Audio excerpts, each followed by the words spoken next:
Fala galera do primeiro colegial, professor Alf de Sociologia com vocês.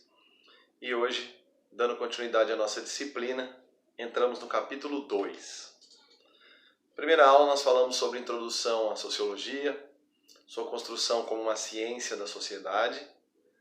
Trabalhamos alguns conceitos e ideias que, de certa forma, abordam a origem da sociologia como ciência, seus métodos e ideias iniciais que a deram origem, né? Praticamente falamos também da diferença entre ciência e senso comum, né? E como que a sociologia, através de um rigor maior em relação à abordagem crítica dos fenômenos sociais, se diferencia da compreensão do senso comum.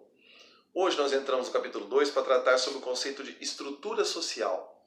Estrutura social é um conceito abordado pela sociologia de uma maneira a compreender a sociedade a partir de sua totalidade. No fundo, estrutura subentende algo constituído por diversas partes. Uma sociedade nunca é apenas composta por indivíduos livres, indivíduos que existem de forma independente e que podem assim construir suas vidas de um modo que seja apto, né, às condições de cada um. A sociedade ela está intimamente relacionada a um conjunto de ações, de valores, hábitos, ideias que constroem, de certa forma, as relações a partir destas partes que se interligam e se interagem. Por isso, a própria ideia de indivíduo livre tem que ser compreendida também como historicamente construída, sendo a sociedade uma construção a partir das relações que os homens estabelecem entre elas. As ideias que fazem parte dessa sociedade, o campo dos valores, dos costumes e das ideias, também é uma construção que se dá pelo homem. Sendo assim também, temos que entender a sociedade como um corpo, um organismo, em que cada parte contribui para o todo e que nenhuma parte está desligada do todo. É nesse aspecto que a sociedade pode ser comparada, então, à imagem do corpo.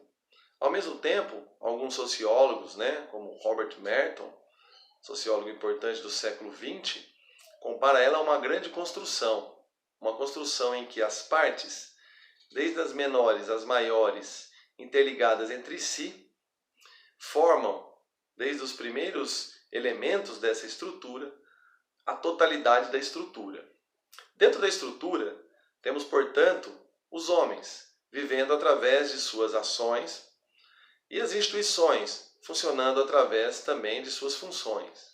De certa forma, a estrutura compreende, então, como que essas partes estão ligadas e como cada sociedade possui a sua estrutura, como que elas são também diferentes entre si e como cada indivíduo representa determinados status ou papéis e se organizam em determinados grupos sociais dentro da estrutura.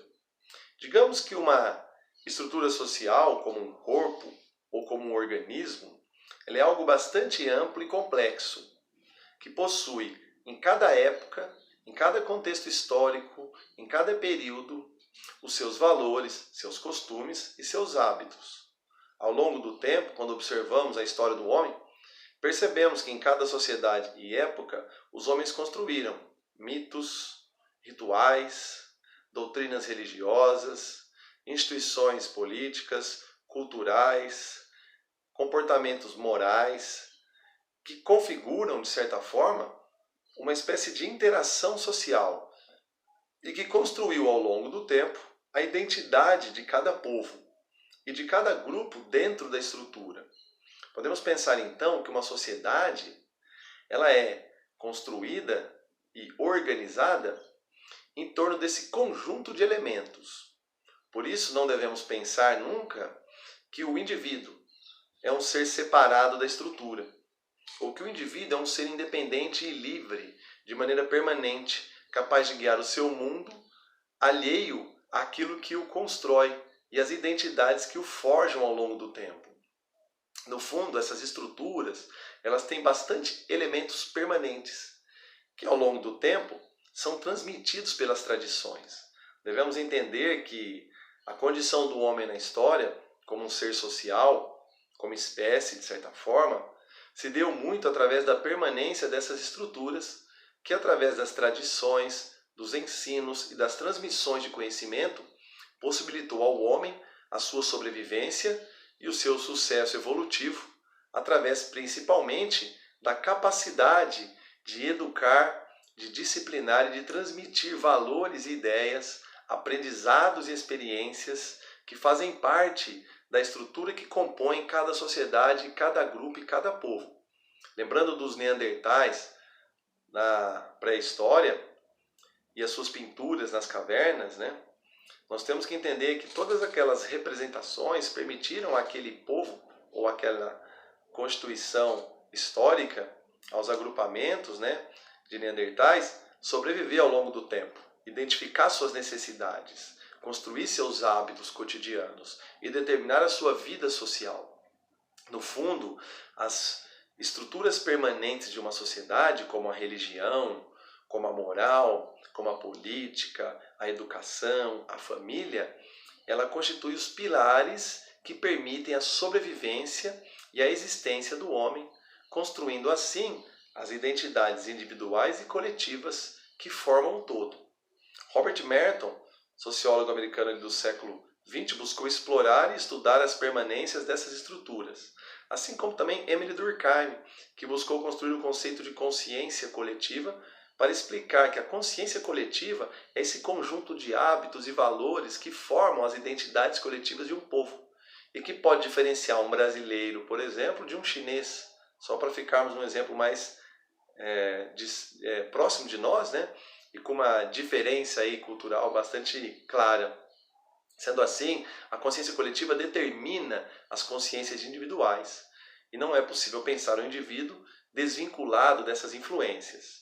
Assim também Durkheim buscou explicar que essas estruturas se modificam e a modificação das estruturas sociais se dá também através das interações e das relações, que são dinâmicas. Durkheim buscou explicar que o trabalho, como fundamento também da vida social e como atividade fundamental dos nossos laços cooperativos, através principalmente das mudanças, como a Revolução Industrial, com o advento da tecnologia, ele é um elemento fundamental das mudanças de estrutura. Depois de Durkheim, podemos pensar em Marx como um sociólogo que também buscou estudar as mudanças dentro da estrutura e como que através da dialética, do movimento de conflito, de antagonismo e de oposição entre as classes sociais, os próprios componentes e elementos de uma estrutura social também se modificam e se alteram. E o projeto de Marx levaria à destruição da sociedade capitalista na construção do socialismo como meio para se chegar ao comunismo. Pensamos também que dentro das estruturas existem os grupos sociais, em que os indivíduos representam seus papéis sociais. Os papéis sociais ou status são as funções que cada indivíduo desempenha dentro de um grupo. E como essas funções podem ser herdadas por meio das estruturas já permanentes, sejam elas culturais, familiares, biológicas, ou elas são também adquiridas ao longo do processo de construção das próprias singularidades e das próprias identidades.